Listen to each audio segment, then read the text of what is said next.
Price Lord. வார்த்தை வார்த்தையின்படி தான் வாழ்க்கை. 2 கொரிந்தியர் 3:17.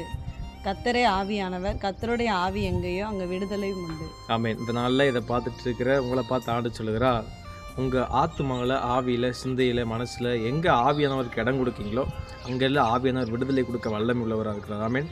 எல்லாத்துக்குள்ளேயும் அபிஷேகம் பெற்ற உடனே ஆவியானவர் உள்ளே வந்திருக்கிறார். ஆனால் நம்ம ஆவியானவருக்கு முக்கியத்துவம் கொடுக்கறதில்ல. ஒரு சின்ன பிரச்சனையோ ஒரு பெரிய தேவையோ வந்த உடனே நம்ம மனுஷங்களை தான் வந்து பார்க்குறோமே தவிர ஆவியானவர் நம்ம பார்க்குறதில்ல. அதனால தான் நமக்கு எந்த காரியத்துலேயும் விடுதலை இல்லாமல் இருக்குது. ஒருவேளை சிந்தையில் பலவிதமான குழப்பங்களோடு இருந்தீங்கன்னு சொன்னால் அங்கே ஆவியானவரால் நிரப்புங்க. ஆவியினால் உங்கள் சிந்தை நிரப்பும் போது அங்கே ஒரு விடுதலை உண்டாகுது.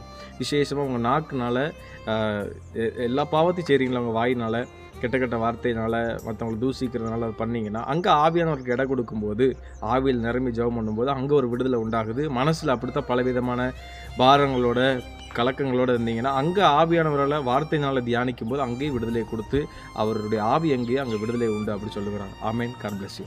ஆமென்.